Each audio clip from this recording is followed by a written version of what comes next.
Did you hear that? Yeah, what they say is called be recorded. Who the fuck was that? That was me.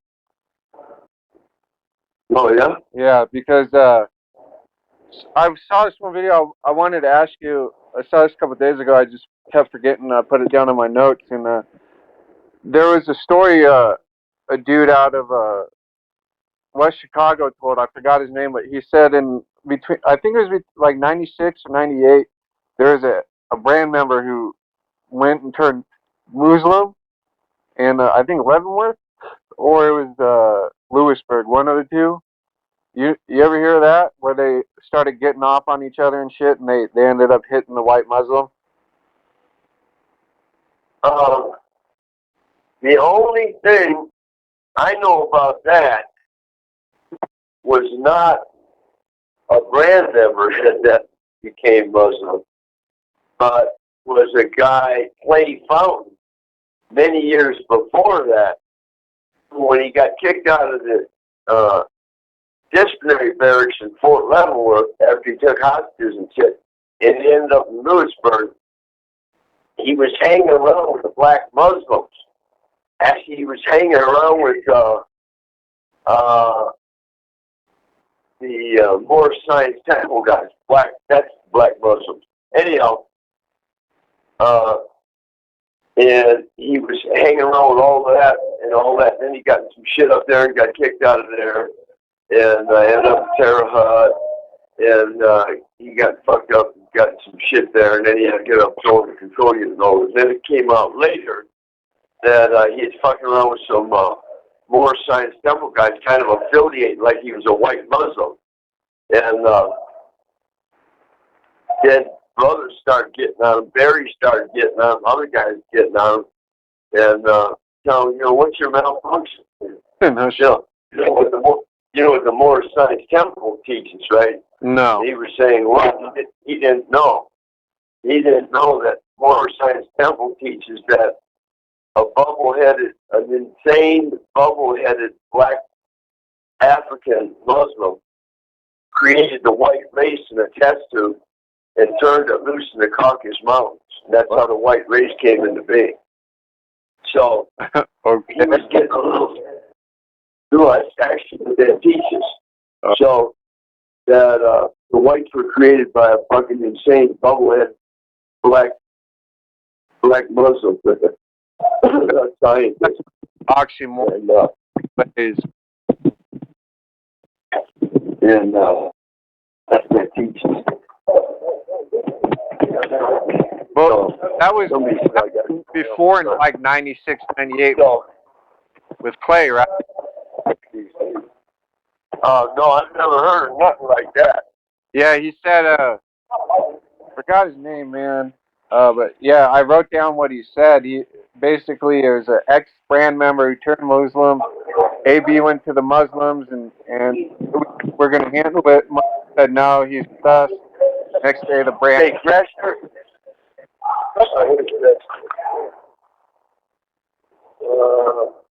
No question. No question. Yeah, I don't know about this.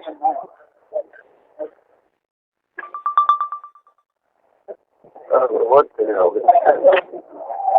Was that mail or something? No, that's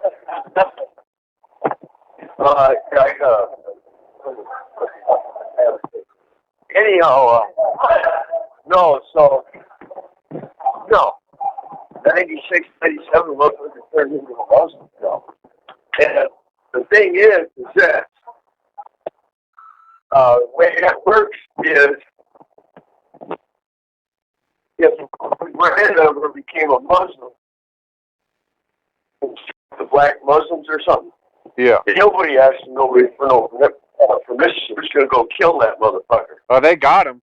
That's how that. That's what the. Yeah, but ain't nobody asking permission or anything like that. So I don't know who that is. Now, you may have been talking about not no ABs. You may have been talking about some skinheads. Yeah, that's what I'm thinking. Skinheads. No, I know the kid in Lewisburg on the skinhead. That's P.D. Georgia Caracos and Mad Morowski, be kind of a Polish name. They're both skinheads, and a skinhead off the East Coast, out of like New York or whatever, New Jersey or something, came into the BOP and was in Lewisburg. And it turned out he was an informant in the streets against other skinheads. So he joined the Black Muslims basically for protection, to hide out in their temple. And when Pete and Matt found out about it, they hunted them down and killed them. And I don't know if they're asking anybody for permission or anything. They just went and got this motherfucker. He was a rat. So then what happened? And that was right about that time, probably about that time in the mid-'90s.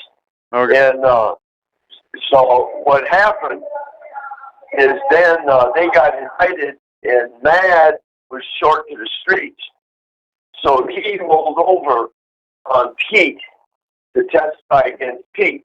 They got charged with first-degree murder, and the U.S. attorney up there was stuff like the sentence and all that. You know how that goes. They want to kill him for killing a cop. They joined the motherfucking another race, right? So, So what happens? I'm in California, and I'm in motherfucking Tracy. So I shoot Pete's lawyer a letter, and listen, man, I got a communication from Matt, hitting this from the ADX, talking about what he was doing, why he was really doing it. And he wasn't really trying to hurt people. He's just trying to, keep from getting the death sentence and blah, blah, blah, this and that. Blah, and I still got all the information. I got to get this and everything. So he got a fucking writ of habeas corpus at Testifying and Deuce's Tika, had me writted out there. I went out there in January, I think it was, 2004 from Tracy. And they held me, Richard Scuteri, Ralph Gambina, and some other skinhead dude. And Alan worked us in the holes, shoots us on a whole tier. Just it kept us locked down, 5-man holds, all that shit. And I went and testified for him. And I got on the stand maybe 9:30 or 10 in the morning. And I testified till lunch. They called me back after lunch. I testified, so I don't know, 3, 4 in the afternoon, maybe longer. And I just started busting out BTS, busting out motherfucking illegal intelligence unit, going up into the White House, motherfucking the Condoleezza Rice National Security Advisor, on thefts of classified national security documents by the rats. Danny Wheat, Kevin Rhodes, Gene Bentley, all of them in the motherfucking illegal intelligence unit. They're feeding these guys classified information to motherfucking fabricate cases on cartels, Mexican cartels, all that. And all that.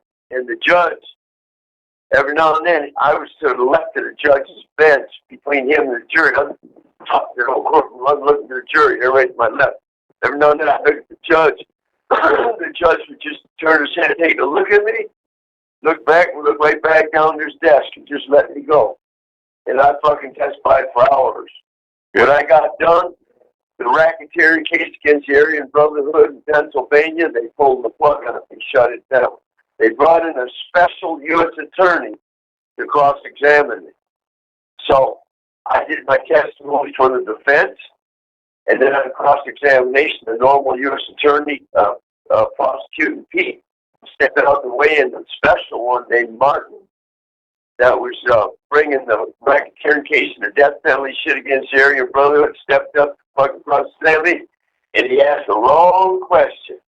And that opened the door, and I ran through that door and got the run. When I got through, he pulled the plug on the prosecution, shut the whole thing down.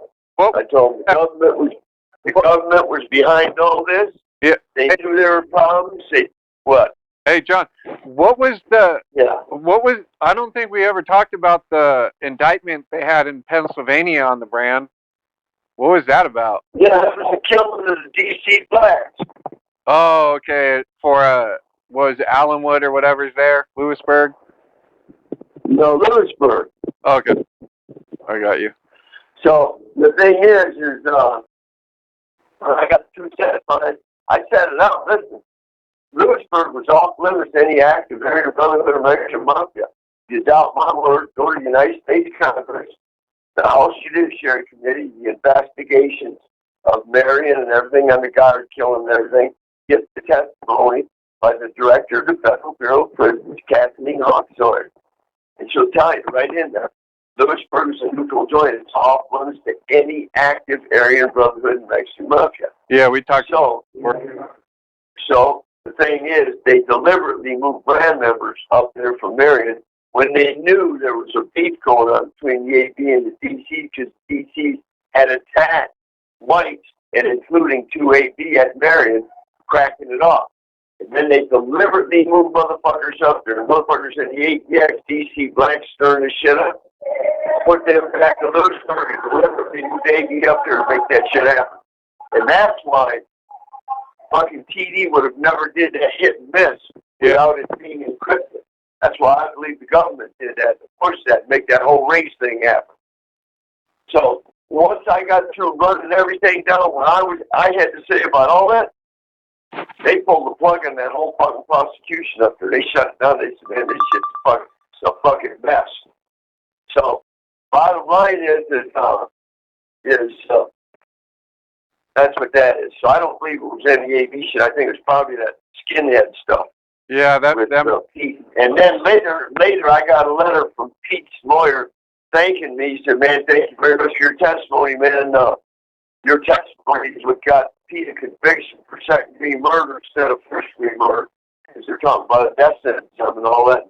I kept him from getting hit for first-degree murder. The only reason he got on second-degree murder because Matt testified against him, and because Pete and Matt had pursued this guy when they were killing him. So, anyhow, that's the problem with that is I don't know any other brand member that they ever joined the motherfucking Muslims. Yeah, I've never heard that either, and I've heard of whites becoming Muslims and it becoming a fucking problem. But yeah, I was just kind of caught back. Like, I think maybe he was saying, and then he said after everything was, they came back on lockdown. The Muslims grabbed a brand member sympathizer. They got him. 2 blacks and 2 whites were both killed in that whole thing. You know, that was after Petey and them stayed. Then they killed a little white kid, not a brand sympathizer. They killed a little white kid in Tennessee or Kentucky.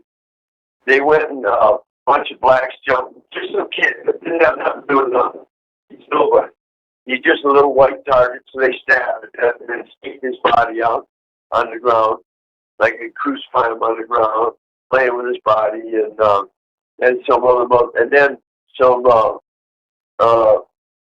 fucking blacks come through looking at the motherfuckers. I knew another guy, he told me, he says, they got through hitting some fucking other blacks up there, and then some blacks come through, a whole bunch of them. They went by this one guy's pad, a white dude's pad, like they're going to go in on him. He just pulled his finger out. Big blade. So come on in. You want some? Come on in and get some. And he's coming up in there. The motherfucker's strapped. He's ready to get business. Hanging out. Find an easier target. And so that was during that little time period. Okay. Yeah, I was just caught back. Like, man, I've never heard this shit before. And this is like right in your area. Yeah. Mid-90s. Yeah, I didn't. I was in the Control at the time. Okay. We had Marion Control Unit in '95, and we were in the ADX at that time. But that's that period when, and then another dude, a black dude, got killed. Another guy named John killed him. This black guy was running his mouth. He had a big mouth, so John killed him, stabbed him to death over some other stuff. And but John wasn't brand or nothing like that. He's just a white dude. They ain't going for no bullshit. And so that happened. And there's a few little bodies here and there. You know what I mean? Yeah, it's just same old shit. Different day. It yeah. That sucks. Yeah. No. Yeah. That what you're talking about. That's Skinheads. Yeah. Okay. Yeah. No, that makes way more sense to me. And then they're out in New York. They get down differently than West Coast fights. Well, this guy was trying to hide. Because I talked to Matt and Petey about it. They told me this guy was trying. he ratted on some of their comrades in the streets. And when he came into jail, he knew he was in trouble. So he tried to run and join the black Muslims and hide up in their temple. And they went and got his ass. That's what that was. Okay. Yeah. I just wanted to run that by you, see what else there was. Yeah. Ain't no brand. Yeah. Ain't no brand doing that. Hey, who were the actual brand members, DC? Didn't they get one? Like, I know, I forgot his name. No, they killed a guy named Foot. They killed a guy named Foot, but Foot was never brand. But I think he was a wannabe. And I talked to one of the fellows later, Crystal. He said, yeah, they killed Foot up in Lewisburg. And that happened right after Cadillac got killed. So that was like a retaliation for Cadillac's thing. But Foot was never AB. That's why when the guy that they got for killing Foot came to the control unit, I went to him. He was in his cell, and I was in the rec cage. I said, what do I know this guy, right? And he was kind of laughing, playing it up like he killed one of us. I said, Foot was never one of us. I said, but I make you. So did they ever What's up? Huh? Did they ever get any brand? I know. Wasn't there one that they've never killed any brand. They've never killed any brand ever. I thought they got one in Marion or something. Who? I can't remember any of the names. I saw this. It was a documentary on Marion. I think you might have been in it. It was about the DC car, and they covered all that shit, and they interviewed one of them. And I forgot whose name he said, but he goes, they killed my friend Cadillac. One of them had to die, and I forgot. And he got a life sentence for it and everything. No, you're talking about Cockeye. And Cockeye didn't kill none of us. They killed Steve Ayers. That's a Mexican dude, him and Pasco. A Mexican out of West L.A. killed this dude for Miami in Terre Haute. And Cockeye's trying to clean that up because he hated Cadillac. Because Cadillac punched him in the face, knocked him down. They're just supposed to be sparring. And fucking Cadillac just got off on him and knocked him down. Cockeye hated him for that. And fucking... So he's trying to clean it up later because he got put on separation from everything, including his own people, because he rode with an Emily on an unrelated case. That didn't have nothing to do. That guy that they got had nothing to do with Brand. This is two that had a beef with fucking Emmy. They both got life sentences for that. That was in Terre Haute. That's Cockeye Crowder. That's Cockeye Crowder. It could be he's a big, solid black dude. He busts down, takes care of himself. God damn, why can't I remember his name? I'll find it. I'll look it up. It's They never killed any Brand ever. Okay. I mean, I know the BGF has, and he was talking about the BGF were out on the yard in Leavenworth when he was there and all that. Who did the BGF kill? I know they've got guys in California, but like you don't hear much. They never killed. You have 1 minute left. They never killed a brother in the feds. No, I'm talking about California. And then he was saying they were walking the line and shit, and they were beefing with DC. You want to call me back? Let me see. I'll try it right now. 3:58. We got 2 minutes before it comes. Let me try it. Goodbye. All right.